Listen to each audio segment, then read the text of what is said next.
오늘 강의는 한반도 분단의 원인을 지난주는 1을 했고 오늘은 2로 분단의 상황을 한번 살펴보도록 하겠습니다. 4.8선을 그어졌다는 것은 민족의 하는 비극이죠. 김구 선생은 어떻게든지 분단만은 막아보려고 2번이나 월북을 해서 김일성도 만나곤 했습니다만은 북한의 그런 김일성을 중심한 집단은 계획적으로 분단을 획책한 것이고 우리 남쪽에는 그것도 모르고 그냥 하나의 우연이라고 생각하고 어떻게 하면 이제 단일 정부를 꾸며보자고 이제 노력을 했지만은 북쪽에 계획된 하나의 내용이기 때문에 그건 어쩔 수 없는 그런 상황이었습니다. 어떻든 간에 이제 그 이산이 끝나고 이렇게 이제 전범 국가도 아닌 우리 대한민국이 분단됐다는 것은 참으로 아이러니한 일이 아닐 수 없습니다. 독일이 이제 전범 국가이기 때문에 분할 점령을 한 것처럼 일본도 그렇게 해야 되는데 엉뚱하게 일본으로부터 식민지에 겨우 해방된 우리나라가 이렇게 분단이 되었다는 것은 말씀드린 것처럼 좀 아이러니한 일이다. 이렇게 말씀드리는데 지난주는 어떤 국제 정세의 어떤 역학관계에 의해서 한반도가 분단이 되었다 하는 것을 말씀을 드렸습니다. 이 분단의 내용을 우리가 좀 이해를 하려면은 내면적인 인간의 어떤 행동을 우리가 한번 주시해 볼 필요가 있습니다. 사람은 누구나 다 몸과 마음으로 되어 있다고 합니다. 그러니까 행동도 어떤 마음을 중심한 어떤 행동도 있을 것이고 또 본능적으로 행동하는 그런 하나의 육체적인 그런 행동도 있을 것입니다. 이렇게 행동이 몸과 마음을 중심해서 이루어지듯이 결국 우리의 모든 이 사회생활이라든가 또는 국가의 모든 일들이라든가 또 사회의 일들이 이렇게 인간의 그 마음과 몸처럼 내적인 원인과 외적인 원인이 있다고 이렇게 보는 거죠. 자, 그래서 우리의 분단 상황은 과연 내적인 원인이 뭐고 외적인 원인이 뭐냐 이런 상황을 우리가 보게 되는데 외적인 원인은 지난 시간에 이제 말씀을 드렸습니다. 이제 국제 정세라든가 또는 국제 정치의 역학관계에 의해서 한반도가 분단이 되었다. 거의 가장 참 중요한 것은 우리 의정자들이 결국 국제 변화 속에서 좀 민첩하게 좀 그렇게 대응하지 못했다. 능동적으로 대처를 못해서 오히려 좀 우리의 잠자고 있는 이 한반도를 깨우치기 위해서 미국도 왔었고 프랑스도 왔지만 오히려 대포를 쏘아서 내쫓아버렸습니다. 할 수 없이 일본이 강화조약을 통해서 그나마 문호가 개방이 돼서 부산항, 인천항 이렇게 열리게 됐죠. 그만큼 우리는 이 일본과 동북아시아에서 가장 늦게 개항을 하는 그런 관계로 인해서 결국 일본의 먹잇감이 되었고 또 국제 질서 속에서 결국에 희생된 그런 민족이다. 이렇게 우리가 볼 수가 있습니다. 그래서 오늘은 하나님의 섭리사로 봤을 때 우리가 이 민족의 분단을 말씀을 드리고자 합니다. 좀 가기가 어려울지 모르겠습니다. 과거 고대 사회에서부터 현대까지 와야 되니까 그런 그 역사를 쭉 설명하는데 근대나 현대의 사건들이야 우리가 다 알고 있는 것이지만은 고대에 일어났던 일들이 우리 좀 선생님들이 얼마나 이해하기가 어렵겠습니까? 그래서 조금 난해한 점도 있더라도 그것이 우리 민족의 분단의 어떤 원인적인 내용이라면 우리가 좀 그것을 이해할 필요가 있다. 이렇게 말씀을 드릴 수가 있습니다. 뭐 하나님의 섭리사라 그러면은 우리가 그 종교적인 생활을 하는 사람들이야 이해가 되지만은 그렇지 않은 사람들은 좀 이해하기가 어려운 부분도 있습니다. 그렇지만은 우리의 그 삶을 보면은 정말로 내 의지와 달리 좀 이렇게 좀 잘 되는 일도 있을 것이고 또 불행도 자초하는 경우도 있을 것이고 내 의지와는 상관없이 그런 일들이 많이 일어나는 것을 봤을 때 인간의 개인의 운명도 어떤 자신의 의지로만 사는 것이 아니라 무언가 배후에 어떤 좀 힘이 있다 이렇게 우리가 느끼지 않습니까? 그것처럼 이 나라의 운명도 그런 입장에서 한번 우리가 살펴볼 필요가 있다고 말씀을 드리기 때문에 어떤 외적인 국제 역학 관계보다는 하나님이 섭리사를 통해서 분담되는 그 내용이 더 우리 가슴 속에 와 닿지 않겠느냐 이런 생각을 우리가 갖습니다. 자, 인간은 뭐 문선명 선생님 말씀에 하면 타락으로 말미암아 결국에 우리 마음이 몸을 주관하는 그런 심신일체를 이루어서 바른 행동으로 우리가 착하게 살아가야 되는데 거꾸로 돼 있어요.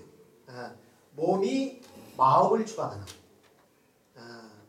마침 우리가 좀 마음은 원하되 성서도 있습니다만 육신이 약하도다 이런 말을 많이 하죠.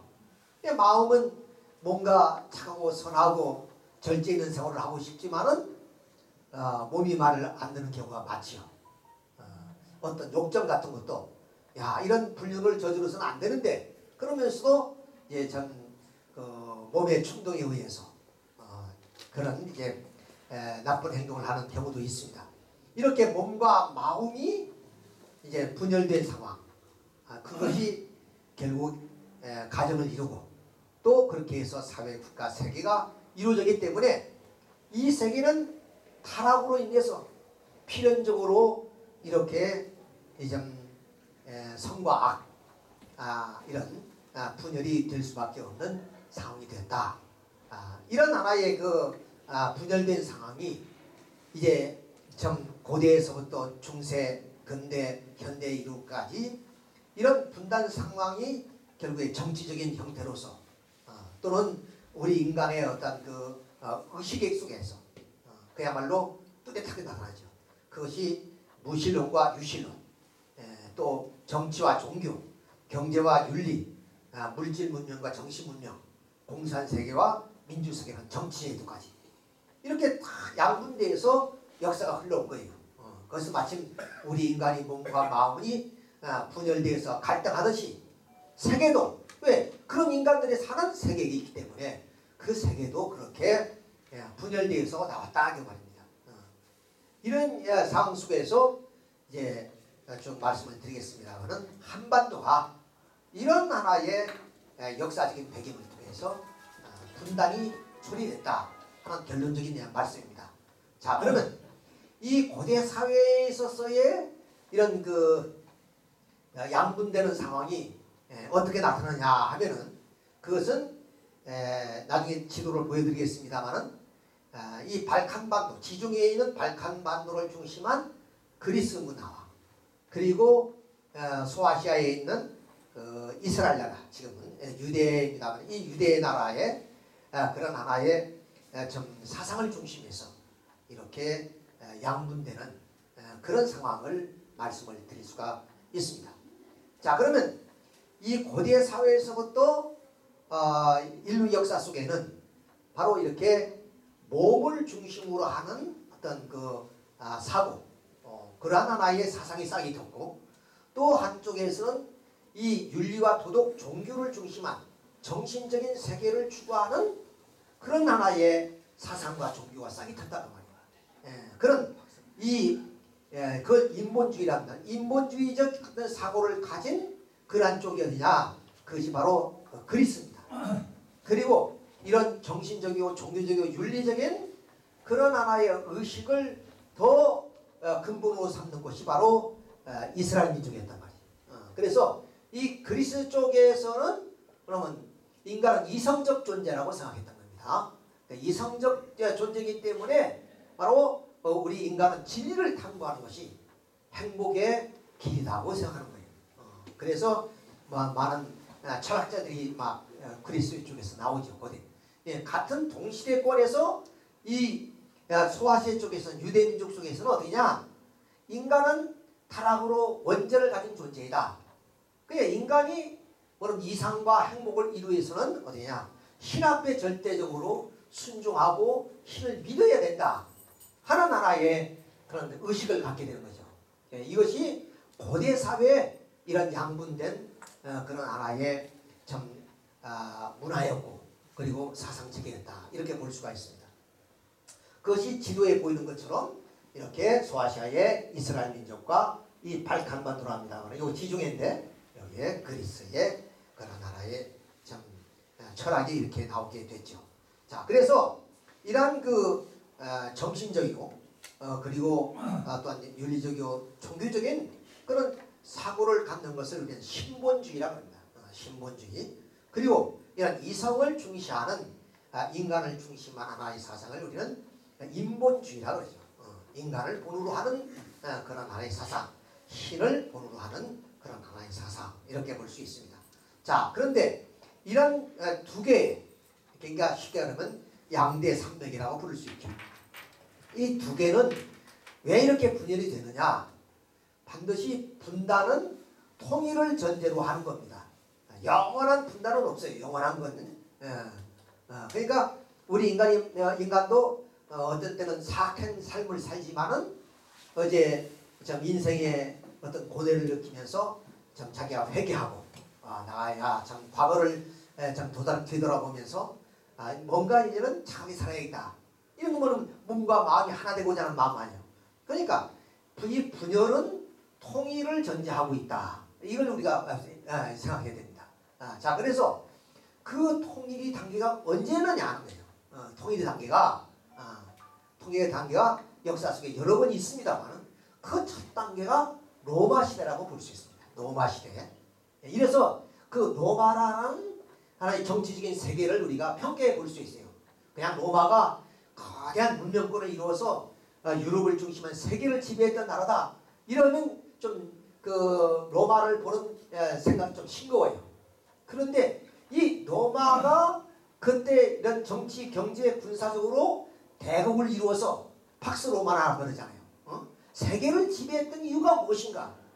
그것을 우리가 알면은 로마의 역사를 공부하면서 흥미진진합니다. 사실은. 자, 그러면 이 팍스 로마나 시대가 바로 그런 시대가 왔다 하는 것을 한번 지도로 한번 이렇게 좀 살펴보겠습니다. 자, 로마 이전 시대에 쭉 좀 기원으로 올라가면 페르시아 제국이란 아주 이 인도를 지금의 이란이죠. 이란 지방을 중심으로 해서 이런 그 좀 큰 제국이 일어납니다. 큰 제국이 일어나죠. 근데 이 페르시아의 다리우스 왕이 결국에 아까 말씀드렸던 이 그리스, 여기 그리스, 이 그리스를 침범하다가 실패를 해요. 엄청난 대군을 이끌고 이 도시국가인데 이 도시국가를 점령하려다가 결국 실패합니다. 그의 아들 크세스 왕이 있었어요. 그 아들도 결국에 실패를 위해서 이 살라미스 세계 3대 해전입니다만 살라미스 해전에서 대패를 하죠. 그때부터 이 페르시아 제국이 기울기 시작합니다. 그러다가 이 페르시아가 누구에게 망하느냐? 요 마케도니아가 있는데 이 마케도니아는 이 그리스의 도시국가 가운데 가장 이 산악지대에 조그마한 나라인데 여기에 왕자가 알렉산더 왕입니다. 그 알렉산더 왕이 페르시아를 그럼 점령해버려요. 그러니까 거꾸로죠. 아까는 페르시아가 이 발칸반도를 점령하려고 두 차례나 그러면 2대에 걸쳐서 왔는데 실패한데 오히려 요 산악지대 조그마한 도시국가에서 왕자가 이 거대한 땅을 다 집어삼켜. 얼마 만에? 10년 만에. 엄청난 얘기예요, 사실은. 자, 이렇게 해서 알렉산더 제국을 만듭니다. 한 10년 만에. 근데 이 알렉산더 대왕이 그럼 열병을 걸려서 33살에 요절해요. 그러니까 이제 그 따라갔던 장군들이 많이 있었는데 이 장군들이 그럼 갑자기 죽어버렸으니까 유언을 안 남기고 이 엄청난 땅을 분배를 못했어요. 그래서 그 유장들이라 그러죠. 그 유장들에 의해서 이 땅이 알렉산더 대왕이 페르시아가 점령한 이 땅을 분할합니다. 그래서 분할된 나라가 헬레니즘 제국이라고 그랬어요. 한 300년 가는데 그것이 세 나라로 갈립니다. 하나는 마케도니아 왕국, 하나는 시리아 왕국, 하나는 에집트 왕국. 이렇게 시리아 왕국, 마케도니아 왕국, 에집트 왕국. 네. 이렇게 세 나라로 분류돼. 이것이 한 300년 동안. 그러니까 알렉산더 그 부하인 장군들이 이제는 각각 자기의 그 나라를 만들어서 이런 300년 동안 가는 이것을 헬레니즘 제국이라 그래요. 자, 이런 그 제국도 300년을 이제 넘기면서 결국에 누구에게 망하느냐? 결국 이 로마에 망해요. 로마에게 망합니다. 저 유명한 말이 있는데 역사의 아버지라는 랑케라는 사람은 이런 얘기를 해요. 이러면 모든 역사는 이 과거의 모든 시대의 모든 역사는 어디로 흘러들어왔느냐? 마치 강물이 호수로 들어가듯이 바로 로마라는 호수로 들어왔다. 이런 얘기예요. 그러니까 아까 말씀드린 페르시아 제국 그리고 알렉산더 제국 헬레니즘 제국이 전부 다 로마로 통일되고 그래요. 이렇게 로마로 통일됩니다. 이때 누가 태어나느냐? 예수가 탄생하는 거예요. 예수가. 그러니까 여러분들이 예수라는 그 사람은 뭐 우리 신앙인들은 구세주 메시아라고 믿지만 그렇지 않은 사람들은 뭐 그렇게 생각하지 않잖아요. 근데 세계에서 이만큼 위대한 인물이 없어요. 뭐 다른 이유가 신앙적인 추앙이 아니라 세계를 지배했다는 입장에서 알렉산더는 땅을 지배했어요. 물론 이제 강압적으로 그 지역에 있는 인민들을 다 지배했겠죠. 근데 또 뭐 몽골 강의도 했습니다만 징기스칸도 세계 대제국을 만들어서 세계의 수많은 나라를 다 점령했어요. 뭐 무력이든 어떻든 간에 그 백성들을 다 지배했습니다. 근데 예수라는 사람은 어떠냐? 총칼을 든 것이 아니라 말씀으로 진리로 세계를 제패한 사람이에요. 세계를 제패한 사람이에요. 이렇게 평가를 해야 된다. 예수를 우리가 신앙적인 차원에서 보지 않고 역사적인 차원에서. 왜냐면 기독교 문명이 안 들어간 데가 어디 있습니까 지금? 기독교 문명이 안 들어간 데가 어디 있어요 지금? 세계에 공산 세계까지 들어간 데. 지금도 중국이라는 나라는 결국 경제적으로는 자본주의 체제를 도입했지만 정치적으로는 지금도 공산주의예요. 그 속에서 예수를 믿는 예수교회가 있단 말이에요. 북한에도 지하 교회가 있듯이 세계에 그러면 예수를 그리스도의 사상에 안 들어간 데가 없으니까 이만큼 대단한 인물이 어디 있냐고 말이야. 물론 시간이 2000년이라는 역사는 틀렸지만은 대단한 인물이에요. 그런 인물이 이 로마 시대에 태어났어요. 근데 로마에서 태어난 것이 아니라 가장 가난하고 그러면 좀 빈약한 이 이스라엘 땅 여기서 태어났습니다. 지금 이스라엘 땅이 우리나라의 강원도만한 땅입니다. 강원도만해요. 그런 조그마한 땅에서 그런 인물이 탄생했어요. 그러면은 왜 뭐냐면 예수는 그런 데서 태어났고 그 동시대의 로마는 세계적인 박스 로마나가 되느냐 그 말이에요. 그것은 예수는 우리가 흔히 구세주 메시아 마랑이 왕 이렇게 얘기합니다. 또 사실적으로 결과적으로 그분의 사상과 이념이 세계를 지배했어요. 그러니까 어디냐? 그럼 이런 2000년이라는 긴 공간적인 그것이 필요한 것이 아니라 시간적인 것이 필요한 것이 아니라 예수님 당대에 예수님은 그 뜻을 이루려고 했어요. 당신이 이 땅에 평화의 왕국을 건설하려 했어요. 그러면 그 조그만 나라에 뭐 이념만 가지고는 안 돼요. 우리 마음만 가지고 되겠습니까? 마음이 몸을 통해서 행동으로 나타날 때 그 사람이 인격자라 이렇습니다. 그것처럼 그러니까 그냥 예수님의 사상을 로마라는 힘을 통해서 세계화시키는 거예요. 그러니까 로마가 필요했던 겁니다. 북한이 핵을 만들었습니다.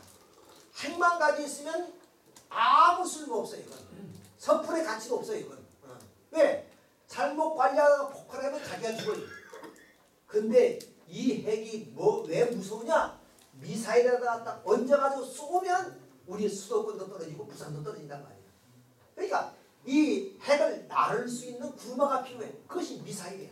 그러니까 그 미사일이 1000km 가느냐, 뭐 3000km 가느냐, 10,000km 가느냐, 뭐 이렇게 해서 그런 것이 문제가 되는 거란 말이야. 그것처럼 예수님의 사상이 세계화될 수 있는 어떤 파워가 필요해. 정치적으로, 군사적으로, 문화적으로. 그것이 팍스 로마야. 자, 그래서 이 팍스 로마나를 중심으로 해서 결국 어디냐? 이 예수님의 히브리 사상, 응?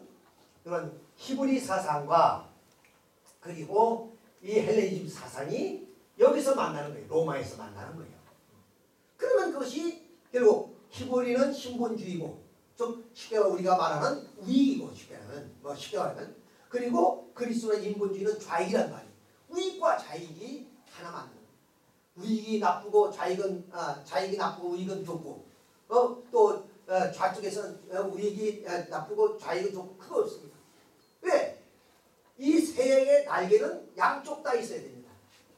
왜? 물질도 있고 정신도 있어야 되고, 오른팔이 있으면 왼팔도 있어야 되고, 왼쪽 날개 있으면 오른쪽 날개도 있어야 되는 것처럼, 이렇게 두 사상이 필요 없는 것이 아니라 두 개가 필요한데, 몸과 마음이 꼭 필요한데, 이게 분열돼서 문제란 말이에요. 이거 마찬가지로 이 사상이 분열돼서 역사가 흘러왔단 말이죠. 그렇죠? 그걸 이제 만나게 해야 되는 것이 하나님의 섭리사예요. 하나님의 섭리. 그걸 만나게 하는 것이, 어떤 정치학적으로 또는 군사적으로 그렇게 해서는 안 된다는 거예요. 하나님이 섭리사를 통해서 이 두 개를 만나게 하는 역사가 됐냐? 그 고대 사회에서 로마였단 말이에요. 이런 데서 로마의 가치가 있는 거예요. 로마의 가치가. 그냥 로마가 무슨 군사적으로 대국대에서 뭐 이런 것이 아니라 정말로 로마를 이해하려면 하나님의 섭리사를 놓고 봤을 때 의미가 있는 거예요. 이렇다는 것은 그러기에 이 예수가 로마로 와야 되는데 결국에 유대 땅에서 이단자로 물리는 거예요. 유대 땅에서. 이제 당신이 그 제자들과 함께 이제 그 유대 땅을 뭐냐면 선교를 해서 유대로부터 인정을 받아가지고 그 제자들과 함께 로마 원로원에 와서 당신이 연설을 해야 되는 거예요. 연설을. 문총재님이 뭐 미국의 국회의사당에 가서 연설하듯이 그렇게 해야 되는 거예요. 그래서 원로원 사람들을 붙잡아가지고 하면 어디야? 그때는 원로원을 중심으로 하는 정치 체제이니까 그러니까 그 로마가 말하면 국교화되면 그 다음 그 로마에서 세계로 가는 거예요. 그렇게. 이런 건데 결국 유대 민족이 자기의 민족의 예수를 잡아 죽이는 거예요. 그래서 예수가 십자가에 돌아가요. 그러니까 할 수 없이 예수님 제자들이 생명을 걸고 이제는 생명을 걸고 로마로 들어옵니다. 바울을 앞세워서 그래서 400년 동안 로마의 처절한 박해를 받아요. 뭐 말도 못해요. 저 터키쯤 가보면요. 그 처절함이 정말로 톡을 있어요. 땅속에. 그러니까 기독교를 박해하니까 어디로 들어가느냐? 산속도 못 들어가고 산속에 들어가면 다 잡아내서 죽이니까 땅속으로 들어가. 땅속으로. 이 땅속에 들어가면 개미처럼 싹 들어가면 못 잡아. 그 입구마다 우리 그 방아 있잖아요. 돌로 된 방아. 큰 방아돌. 방아돌을 딱 놔더라고. 우리 돌로가 똑같아요. 방아돌이. 그걸 딱 굴려버리면 로마 병정이 아무리 힘을 세도 그거 물리고 못 들어와. 그러니까 그 사람들이 어떻게 햇빛을 제대로 못 받으니까 다 꼽추가 됐단 말이에요. 역사적으로. 그렇게 하면서 기독교를 국교화시키는 과정을 거쳐요. 자, 이걸 가지고 로마 박해 시대라고 합니다. 400년. 그러니까 통일의 시대를 놓쳐버린 거예요. 그래서 자, 그래가지고 이 400년의 처절한 박해 속에서 392년 데우도시 1세라는 황제가 기독교를 국교로 정합니다. 국교로. 그러니까 로마 교회가 되었어요. 로마 국교가 됐어. 이게 박해가 있을 수 없죠. 자, 이렇게 해서 이때부터 어디야? 이것을 역사의 중세시대라고 합니다. 중세시대. 고대 역사를 그렇게 나눠요. 고대, 중세, 근대, 현대 이렇게 나눠요. 이게 중세시대가 왔어요. 중세시대. 이것이 말하면 유럽을 중심으로 해서 이 중세시대는 로마가 제일 강했으니까 로마 시대란 말이에요. 그래 로마가 기독교를 받아들여서 국교를 정했으니까 이 기독교 왕국 시대가 돼요. 그래서 때로는 교회 교황이 나라를 다스리는 국왕보다 더 힘이 센 때가 있었어요. 그만큼 기독교가 유럽 사회 전체의 모든 정치, 경제, 문화를 이제 영향을 미치는 그런 입장까지 왔어요. 예, 자, 이러다가 어떤 일이 벌어졌느냐? 바로 십자군 전쟁이라는 게 일어납니다. 그러니까 1000년 동안 교회가 국가의 그런 도움을 받으면서 성장하다 보니까 교회는 돈이 있으면 부패해요. 교회는 물이 고이면 썩는다 그러잖아요. 그러니까 대개 우리가 좀 훌륭한 그 스님들도 수도자들은 한 곳에 오래 머물지 않아요. 좀 낙엽처럼 또는 바람처럼 그렇게 좀 암자를 다니면서 깊은 기도를 하고 그러거든요. 고이면 앉으면 어디야? 앉으면은 이제 정치를 하게 되는 거예요. 권력이 생기기 시작하는 거예요. 내가 어디 큰 절에 무슨 주지스님이 됐다. 그러면 그때부터 조금 문제가 생겨요. 왜? 예를 들어서 우리 불국사 같은 그런 저런 어마어마하잖아요. 경제력이나 이런 것들이 어마어마해. 요새 저기 충청도 송리산이니까 어디 가면은 그 입장료도 받아요. 입장료가 얼마나 많은 사람이 산에 올라가요. 근데 절에 가는 거 아니에요. 산에 가는데 그 절 땅을 좀 밟아서 간다고 해서 통행료내는 내가 한번 싸운 적도 있는데 내가 절도 안 가는데 왜 통행료 하니까 우리 땅 지나간다. 야, 너무 야비하더라고. 왜냐면 불교가 자비의 교회 아니에요. 자비. 그 자비도 못 베풀면서 무슨 우리가 좀 신앙이라고 한다고 생각하냐 말이야. 그 땅 좀 받고 갔다고 무슨 땅이 어디 없어지나요? 근데 우리 땅 받고 간다고 통행료가 자, 그러니까 그러면 물이 고이면서 없듯이 돈이 있으면 교회는 써요. 그러니까 정치가 보호해주는 교회, 중세교회가. 그러니까 교회가 쏠 수밖에 없어요. 그래서 십자군 전쟁이 일어나는데 이 십자군 전쟁으로 말미암아 무엇이 나오느냐? 바로 르네상스와 종교개혁이란 게 나타납니다. 좀 여러분 어렵죠? 이 강의가 좀 어렵지만 쉽게 설명하는 거예요. 지금 아주 쉽게 설명인데 그렇다고 그 역사를 얘기 말아야죠. 그래 이게 쉽게 얘기했는데 자 십자군 전쟁이 벌어졌어요. 하여튼 십자군 전쟁이 벌어졌습니다. 한 12세기에 벌어졌는데 어떻게 그러냐? 이 이스라엘 땅에 예수가 탄생했잖아요. 이걸 성지예요. 성지. 예수가 탄생했어요. 이 성지를 빼앗는 싸움이에요. 그러니까 예수가 대단한 사람 아닙니까? 예수를 다 죽고 했는데 예수가 태어난 그 땅을 우리가 빼앗자. 이래서 세계전쟁이 붙은 거예요. 세계전쟁이.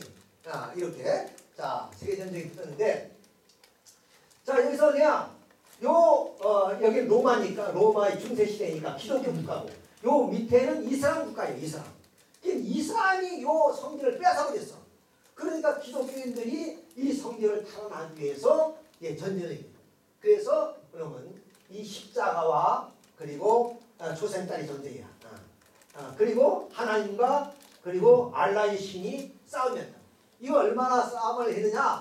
그러면 7번 왔다 갔어. 이 사람들이 유럽에서 이 에르사렘 조그만한 땅, 이 땅 무슨 사막과 같은 별 쓸모도 없는 땅이요. 우리나라 삼천리 군수 같은 옥토도 아니고 내가 가보니까 그 땅 하나를 찾기 위해서 수많은 사람이 병력이 총 중에서 얼마 동안 200년 동안 싸웠어. 200년 동안. 아니 그거 그냥 내밀고 여기 개척하면 되지. 근데 뭐 때문에? 예수가 탄생했다는 것 때문에. 그만큼 그 예수가 대단한 인물이니까. 징기스칸이 어쩌고 알렉산더가 어떡하지만 그 비유가 안 되는 거예요. 그것 때문에 그 전쟁을 한 거예요. 200년 동안. 유럽에서 얼마나 사람 많이 죽었겠어요. 그래서 7차례 전쟁에서 200년 동안 하다가 어떻게 되냐? 결국에 기독교 쪽이 지어요. 기독교 쪽이 결국 그 탄환을 하지 못하고 그냥 끝납니다. 자, 이렇게 해서 끝나니까 어떤 상황이 벌어지느냐? 아까 말씀드린 유럽은 고인물과 같단 말이야. 썩고 있어요. 유럽. 유럽 교회가 지금 여러분 국가가 교회를 보호해주고 있으니까 헌금에 들어오면 그 뭐 물질이 흥청망청이죠. 그게 교회가 썩기 시작하나. 그러니까 중세 사회 전체가 썩는데 그냥 이때는 어디냐 인간의 이성이 발달하지 않은 시대예요. 뭐야? 무조건 하나님 믿음 천당 간다는 그 생각만 가지고 있는 시대다. 그러니까 아무런 문화도 발달하지 않고 사상도 발달하지 못해요. 왜? 만약 우리 다른 사상, 예를 들어서 불교를 믿는다든가 무슨 철학을 뭐라면 믿는다 그러면은 그건 마녀사냥으로 죽어요. 국교가 뭐라면 이게 기독교니까 오직 기독교밖에 없어요. 그럼 이런 종교를 믿을 수밖에 없는데 그러다 보니까 그냥 요람에서 무덤까지 모든 교회를 중심해서 살아가는 그 중세 사람들. 그러니까 문화도 없고 다른 문화가 없어요.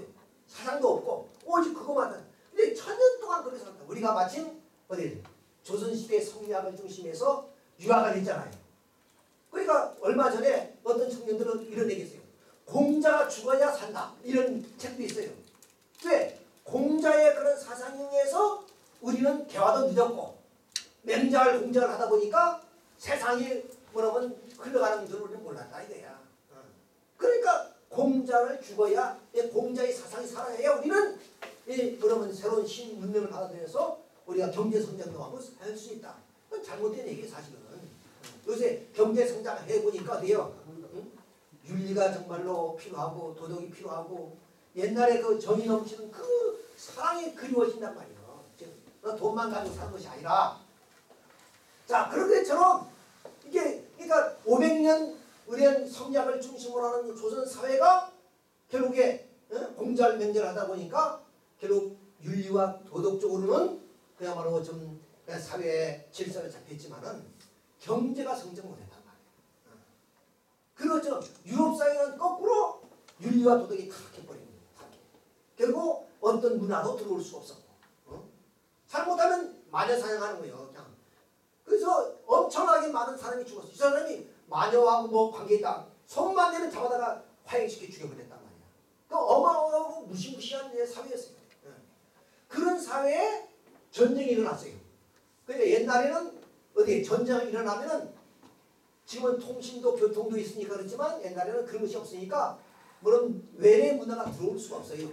전쟁을 통해서만이 문화가 들어갑니다. 사상이 들어가요. 그러니까 이 아랍에다가 우리 돼지 종이 만드는 기술이 언제 들어가느냐? 당나라 때 고선지 장군이 이끄는 부하 가운데 제지 기술자가 있었어. 그 기술자가 포로가 되어서 그 기술자에 의해서 당나라에 있는 돼지 기술이 바로 아랍으로 넘어가고 그것이 다시 유럽으로 들어간 거예요. 이렇게 전쟁을 통해서 문화와 사상이 들어가는 겁니다. 그러니까 200년 동안 남쪽에 아랍 세계, 소아시아 쪽에 전쟁을 했단 말이에요. 거기서. 근데 그때는 헬렌 제국을 통해서 유럽 쪽보다 훨씬 문화가 발달했어요. 그러니까 아라비아 숫자가 다 그 남쪽에 있었던 거예요. 그다음 뭐 이제 천문학, 지리, 역사, 의학 이런 것들이 뭐냐면 남쪽에 이슬람 쪽에 많이 있었단 말이에요. 아주 발달했어요. 그러니까 그 전쟁을 통해서 이 병사들이 가서 경험하고 느낀 것들을 가지고 들어왔어요. 그러니까 어디에요? 유럽 사회가 깨기 시작하는 거예요. 마치 우리 조선 사회가 그러면 이제 깨어나기 시작하는 거예요. 그래서 일어나는 것이 말하면 르네상스라는 거예요. 르네상스라는 것은 프랑스 말로 붕이라는 뜻이에요. 붕. 그러니까 옛날 그 고대 찬란한 그리스 로마의 문화로 우리가 다시 돌아가자. 이 하나님 믿어가지고 천국은커녕 삼시세끼 먹기도 어렵다. 그러니까 내야 고대 로마로 돌아가서 그 철학도 있었고 그럼 로마 문명이 얼마나 찬란했어요. 그런 문명의 사회를 만들자. 이런 운동이 이심정심으로 퍼져나가서 일어난 것이 르네상스라는 하나의 근대 혁명이에요. 근대 문명이 발상됐단 말이에요. 여러분 이 얘기가 참 대단한 얘기입니다. 그냥 흘러넘길 얘기 아니야. 역사가 그렇게 해서 오늘 이 문명 사회를 이렇게 나왔구나. 문명이라는 게 지금 한 300~400년밖에 안 돼요. 문명 사회를 만든 것이. 그 전에는 전부 다 고대 사회나 중세나 다 어디냐 원시 같은 생활을 했어요. 다 원시적인 생활. 우리 옛날 뭐 200~300년 전에 조선 사회의 사진을 보세요. 그 사람입니까? 어디 짐승 우리처럼 그냥 옷도 그냥 그렇게 입고만. 그러니까 어느 선교사가 한국에 와서 뭐래요? 조선은 구제할 수가 없다고 그랬어요. 냄새 나고, 더럽고, 뭐 그냥 전 살림 사는 거 보면은 말이야 그 위생이라는 건 관념은 하나도 없고, 우리가 저 화장실 가면 뒤처리하는 것도 제대로 뭐 됩니까 그것이? 그런 하나의 사회였단 말이에요. 그런. 근데 오늘 이런 문명사회 만들어서 이렇게 사는 것은 200, 300년, 400년배가 아니다 말이에요. 그 전에 전부 다 그렇다. 자, 그러니까 이것이 언제부터냐? 르네상스 혁명이라는 것은 통일서부터 시작됐다. 그러면서 여기는 종교도 또 함께 개혁이 됩니다. 종교도. 왜? 종교가 타락하고 부패하니까 그 중에서도 정말로 신앙적인 사람이 있잖아요. 지도자들이 있잖아요. 우리 교회는 이렇게 해서는 안 된다. 새롭게 우리가 뭔가 해야 된다. 이렇게 해서 종교 개혁과 르네상스가 일어나게 돼서 이것이 급진적으로 세계로 퍼져나갑니다. 르네상스라는 것은 새로운 문의 붕인데 그것이 어떤 우리 조선시대에 개항하듯이 문을 열듯이 세계의 문을 열어놓은 거예요. 그러니까 어떤 사상도 다 들어와요. 그러면서 다 그것을 받아들이면서 여기서 과학 문명이 발달하기 시작합니다. 자, 근데 여기 두 개가 그러니까 여기서 주시할 것은 빨간 선하고 이 초록색깔을 주시해봐요. 이 초록색깔이 올라갔다가 내려오고 빨간색이 올라갔다가 내려오고 그러죠. 이건 어떠냐? 이런 인본주의인 쉽게 말합시다. 좌익적인 사상 이것이 지배하는 시대가 이 시대란 말이야. 근데 이 시대는 어디냐? 우익이 지배하는 시대야. 이게 그러니까 여기서 내려왔죠. 근데 이제 어떤 시대냐? 어느가 지배했던 것보다 이 그림은 그렇게 하지만 평면적으로 이렇게 놔서 가는데 두 개가 똑같이 가는 거예요. 하나는 동진.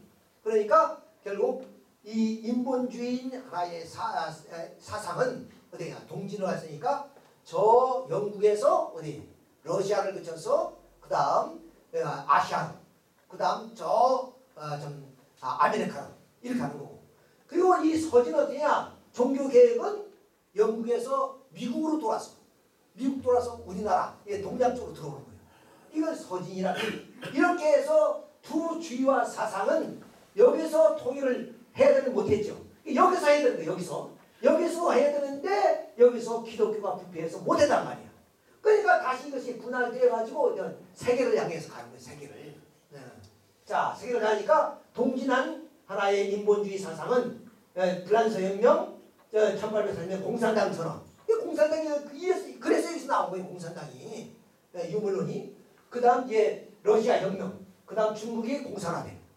그 다음 이 서진된 우익은 어떻게 갔냐? 신본주의는 그럼 영국의 명예혁명, 미국의 독립선언, 일본이 이전 이후에 우측으로 가서 이렇게 해서 하나의 이 헬레니즘 문화와 헤브라이즘 문화 그리고 유신론과 유물론 그리고 공산과 민주 이 양대 산맥을 그어가지고 역사가 줄기차게 흘러갔단 말이야. 이렇게 역사가 흘러온 거예요. 이렇게 역사가. 이게 도표를 그리니까 얼마나 여러분이 쉬워요. 기가 막힌 역사의 설명입니다. 이건 내가 한 것이 아니라 우리 문총재님이 이거 가르쳐준 거예요. 어느 역사 선생도 이렇게 역사를 전 세계 고대 사회에서부터 중세 여기가 고대고 여기가 중세예요. 여기가 중세. 여기 중세고 여기가 근대예요. 근대에서 이제 우리가 뭐 19세기부터 20세기부터 현대로 들어온단 말이에요. 이렇게 역사를 일목요연하게 쫙 설명해 주는 사람은 없어요. 어떤 역사 선생도 이렇게 설명을 못합니다. 문총재님이 대단하신 거예요. 역사를 좁게 들어보시는 거예요. 좁게 드니까. 자, 이렇게 해서 이렇게 역사가 흘러왔다. 그러니까 이게 통일을 이루지 못해서 몇 번이나 놓쳐서 결국은 이제 이런 세계적 이거는 유럽을 중심했죠. 이건 로마를 중심했는데 이게 범위가 점점 넓어진 거죠. 넓어지니까 더 어렵죠. 더 통일하기가 더 어렵단 말이에요. 이렇게 해서 이제는 하나의 사상체계로 이제 쭉 넘어왔다. 이렇게. 자, 그러면 그것을 어떻게 해서 우리나라까지 오게 되느냐 하는 과정을 좀 설명해야 되는데, 자, 영국에서 시간이 없으니까 영국에서 바로 이 청교도들이 신앙의 자유를 찾아서 결국에 1620년 메이프라워를 타고 미국으로 건너옵니다. 그래서 해서 미국을 독립하는 거예요. 미국이라는 나라가 이제 건국이 됩니다. 그러니까 뭐 이 사람들이 건국한 건 아니지만 그 기독교의 정신, 청교도의 정신을 가지고 나라를 세웠어요. 처음도 미국 대통령이 당선되면 오른손을 성서에 얹어가지고 선서를 합니다. 하나님께 선서한다 그 말. 그 기독교 국가. 자 이렇게 해서 결국에 청교도들이 건너와서 미국에서 이건 종교개혁 이후에 이루어진 거예요. 종교개혁의 종교는 서진해서 이렇게 미국으로 왔단 말이에요.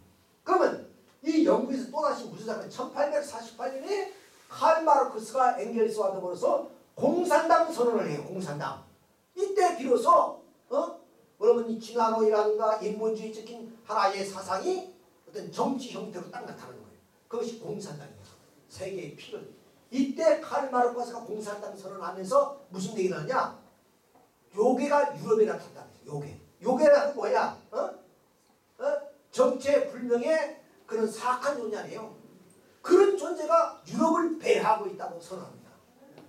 그것이 지금은 세계를 점령해요. 세계를 점령해버렸어요. 공산당의 요괴가. 이렇게 해서 그것이 1917년 볼셰비키 혁명을 통해서 이 소련 땅, 동토인 땅에서 결국에 어때요? 사상이 이제는 정치적 형태로 나타났단 말이에요.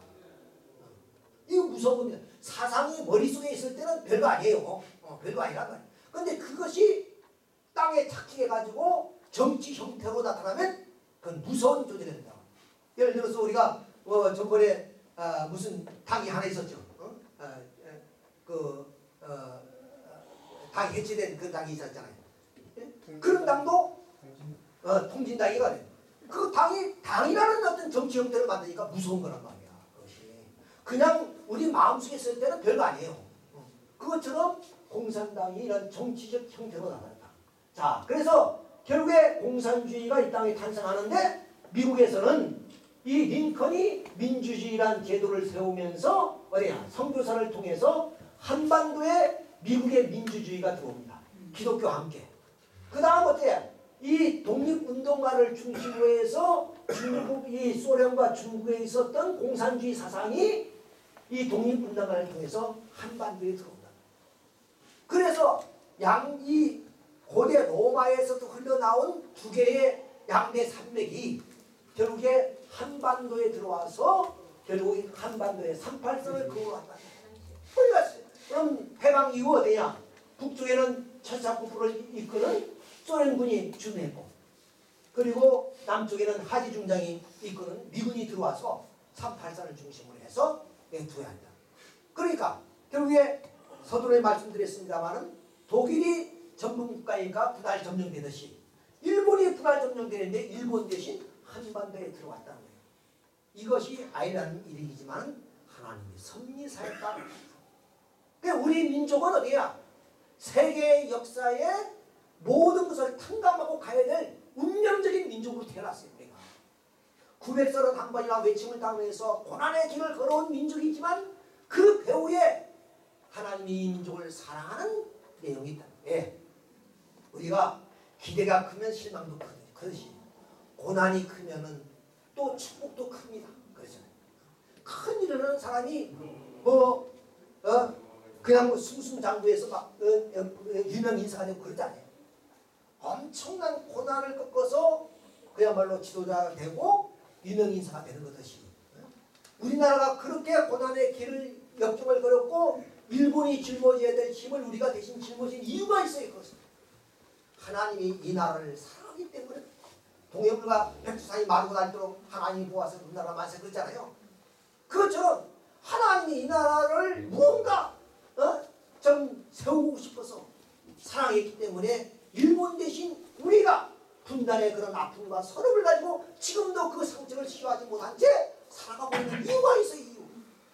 그걸 알면 좀 유한이 돼요. 지금 너무나 풍토하잖아요. 독일이 분할 점령하는 건 너무 당연한 거니까 독일 사람들이 그 어려움을 당한 것은 그건 자기들이 잘못이니까. 일본 사람들이 일본 놈이라고 해요. 일본 놈들이 잘못해서 이 역사를 망쳐놨으니까 일본 놈들이 그 고난을 겪어가는데 그들은 승승장구하고 우리가 대신 식민지해서 그나마 우리 모든 것을 다 착취해간 그것 때문에 가난하게 살았던 우리 백성이 또다시 남북으로 가면서 이 전쟁을 치르고 이런 소난을 길어가는 거죠. 그것은 하나님의 섭리 상하의 일입니다. 그래 너무 억울하게 생각하지 말란 말이에요. 그것을 당연하게 받아들여서 잘 소화만 시키면 자기 운명을 개척해 나가면은 그것은 하나의 화가 복으로 나타날 수 있다. 이 말씀을 드려요. 자, 그래서 이렇게 분단이 되었습니다. 자, 분단이 돼가지고 결국 아까 말씀 서두에 김구 선생이나 어떻게든지 분단을 막아보려고 했지만 안 되더라고요. 그래서 결국에 총선거를 남아만 했죠. 그 다음 그 9월 9구절 북한이 정부 수립합니다. 그리고 그들은 결국에 이 침략을 목적으로 했기 때문에 1950년 민족상적인 전쟁을 일으켰습니다. 엄청난 비록 약 500만이 군경민이 다 합쳐서 그렇게 희생됐잖아요. 16개 국가. 근데 이 전쟁에서 미국 사람들이 대단해요. 한국 사람이 못하는 걸 그 사람. 여러분 장군의 아들 이 스타 별이 4개 5개 가진 이 장군의 아들들이 와서 죽었다니까. 아들들이 죽었어요. 장군도 죽었지만 우리나라 장군의 아들 죽었다는 거 있어요? 6.25 때? 우리나라 무슨 영급의 그 아들이 죽었다는 그거 어디 별로 없어. 근데 갓 20대의 그런 젊은이들이 하버드 출신만 해도 왜냐면 36명인가 왔다고 해요. 하버드 출신 수재들이 와서 그렇게 죽어왔어요. 그리고 장군의 아들들이 와서 그야말로 자기 나라도 아닌데 이 대한민국을 위해서 그렇게 죽었어요. 장진호 전투 우리가 아시잖아요. 장진호 전투에 유명한 해병대장이 이런 얘기합니다. 이제 포위가 당하니까 중국군 30만에게 포위가 당해서 이제 전멸하게 되니까 이제 미국 군사령부에서 일부라도 건져내겠다. 일부라도 살려내겠다. 그러니까 헬리콥터를 보내서 뭐는 일부 장병들을 끌고 올려갔더니 해병대 대장이 안 가겠다. 그러니까 어떠냐? 일부 탈 수 있는 사람은 타고 나머지는 운명에 맡기자 그냥 거야. 내가 죽으면 몇 명이라도 살아야 될 거 아니야. 다 죽을 수 없잖아. 근데 해병대 그 대장은 뭐냐? 같이 죽으면 같이 죽고 같이 살면 같이. 그래서 장진호 전투에서 뭐냐면 탈출하는 이 탈출에 성공했잖아요. 그건 미군들이야. 그거 무슨 죄가 있어서 그 사람들이 그렇게 했어요. 그러니까 이 전쟁에서 우리는 미군을 잊어서는 안 돼요. 우리 민족은 정말 선하고 우리 민족은 은혜를 아는 민족 아니야. 그런데 미국은 나가라고 큰 난리를 치고 있으니 말이지. 자, 그래서 이렇게 해서 한반도로 들어온 것이 3.8선을 중심으로 해서 세계의 역사가 이렇게 아까 인본주의와 신본주의가 동쪽과 서쪽을 향해서 달려왔다고 그랬어요. 달려와서 한반도에 펴. 그러니까 이 분단이 무슨 국제 역학관계에 의해서 뭐라면 자기들이 하긴 했지만 그게 자기들이 뜻이 아니었단 말이야. 하나님이 섭리사였다는 것을 이래서 우리는 좀 이해를 해야 되고 위로를 받아야 돼. 하나님이 그렇게 할 수밖에 없었구나. 이걸 우리가 알아야 돼. 자, 그럼 아까 말씀드린 그러므로 인해서 어떻게 되냐? 하나님이 축복이 더 클 것이라는 것을 기대해. 우리가 뭐냐면 60년, 70년 넘어서 80년대, 90년대 들어와서 경제성장을 일으켜서 뭐냐면 세계가 놀라는 경제성장을 일으켰잖아요. 이것이 뭐예요? 우리의 국민의 그런 노력만 가지고 되겠냐? 천연이 왔다 해야 돼.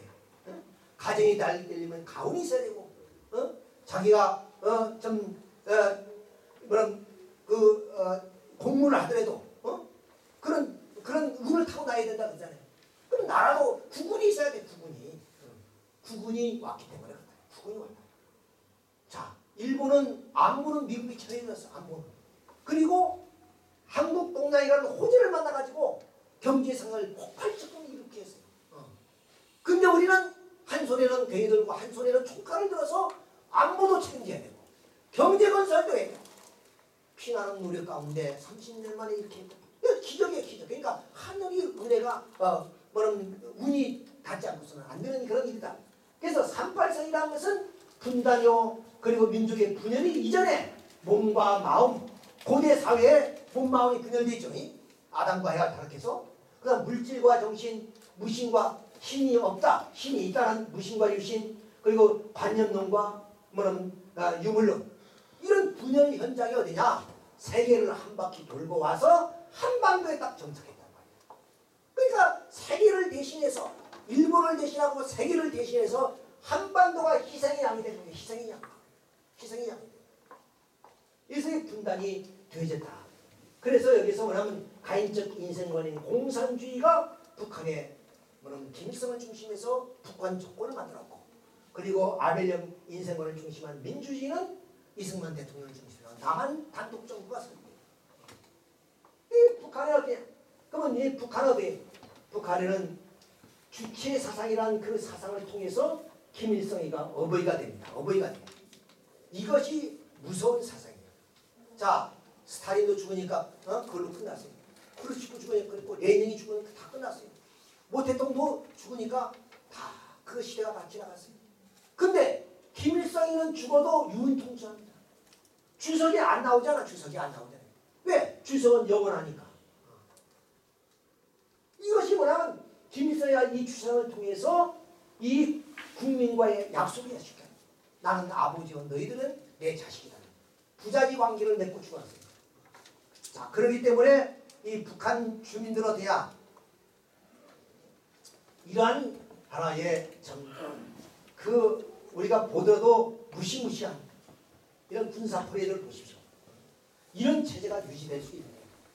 그리고 이건 오래된 얘기입니다만은 대구 유니버시티 올림픽 때 북한 젊은이들이 뭐냐면 이 김정일하고 김대중 대통령이 이제 만나는데 악수하는 것을 우리는 홍보용으로 이렇게 환영한다는 입장에서 현수막을 그러는데 그날 마침 비가 왔단 말이야. 이슬비가. 이슬비에 젖는 그 자기들이 그런 위대한 지도자 김정일이 보고 깜짝 놀라는 거지. 야, 이건 있을 수 없는 거야, 북한 사회에서.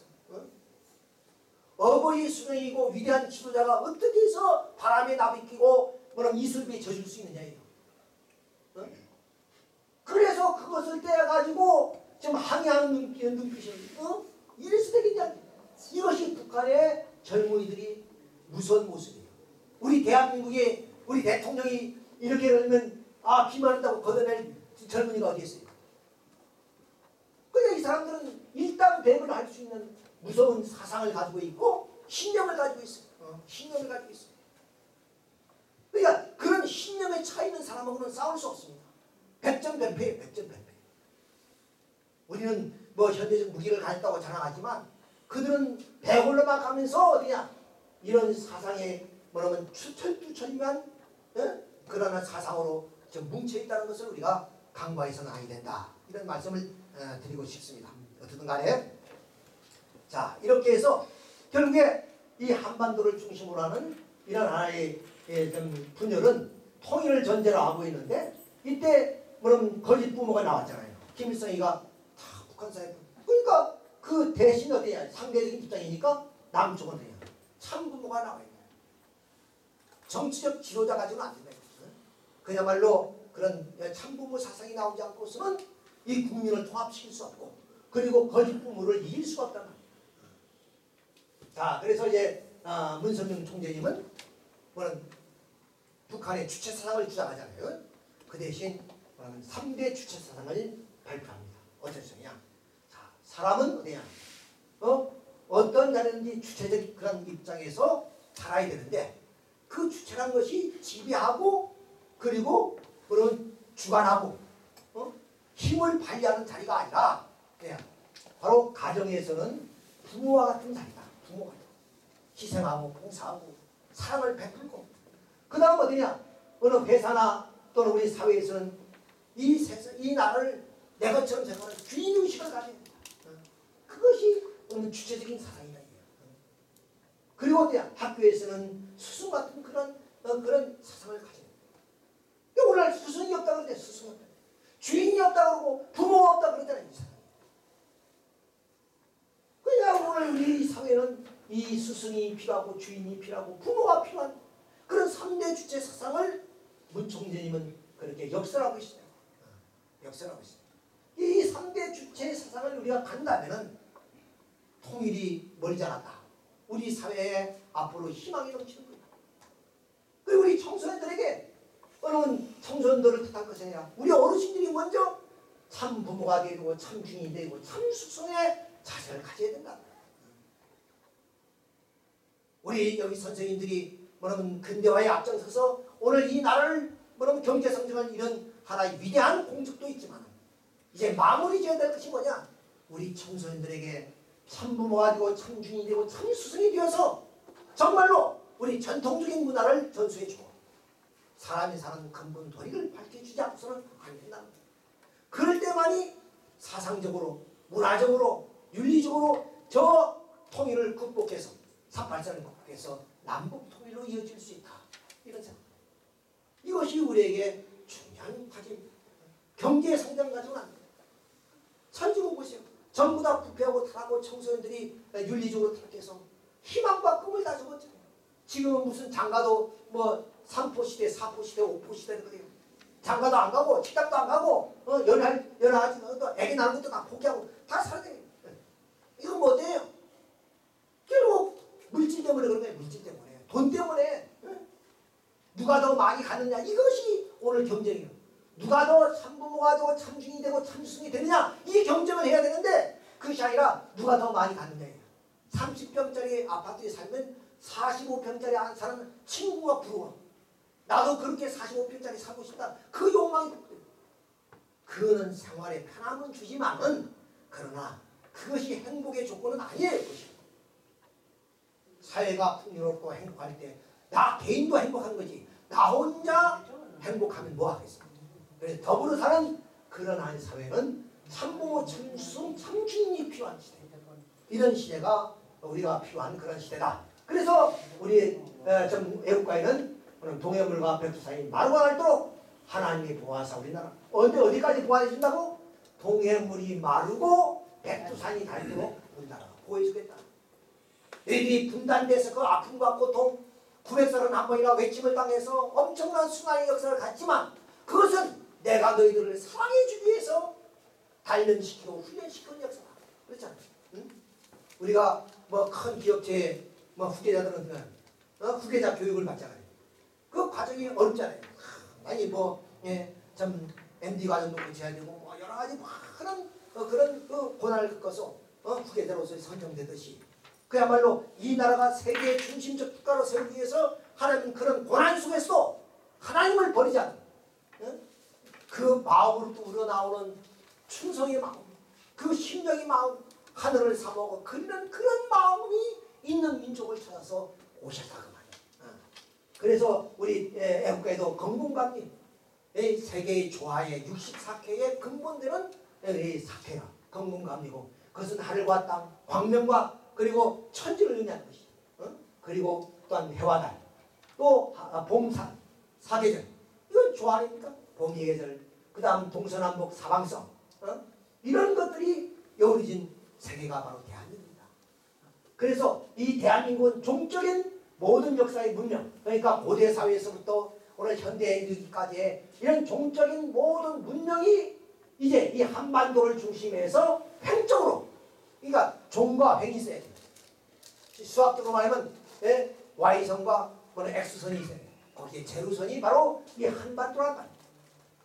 그 한반도 중심에 바로 하나님이 역사하시는 그런 문명을 이제 뭐라면 그래서 종교와 이 땅에서 발전하고 이제 과학이 들어와서 과학 문명을 이루었어요.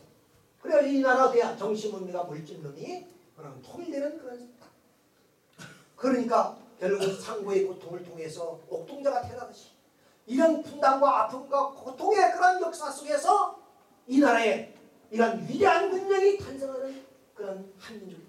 한민족이란 무슨 말이에요? 하나의 민족. 그러니까 세계는 230몇 개의 나라로 분열되어 있지만 그것이 통일되는 그런 민족이 한민족이다. 우리 민족이다. 그래서 우리는 역사 사명을 띠고 태어난다는 거예요. 우리 대한민국 국민은 그냥 태어난 것이 아니라 역사의 소산으로서 역사의 사명을 띠고 이 땅에 태어났어. 그 역사를 이루어야 될 것이 대한민국의 사명이다. 야 국가 뭐 경제 성장하고 남북 통일 이것이 우리 목표가 아니라 세계를 통일하는 것이 목표이기 때문에 문총재님은 그렇게도 세계 평화, 세계 통일을 외치고 가셨어요. 그분이 남긴 하나의 사상과 이념. 그래서 대한민국은 뭘 그 글자가 들어오면 큰 나라를 만든 큰 민족 그리고 한글 하나의 글. 그래서 세종대왕이 반포한 이 한글이 세계 공용어가 될 날이 멀지 않았다. 그 말. 그다음 무궁화 동산. 무궁화란 말에 무궁무궁한 에덴 동산이 이 한반도에 펼쳐지는 그런 역사가 이제 지금 펼쳐지고 있다는 거예요. 여러분 박수 한번 쳐야지.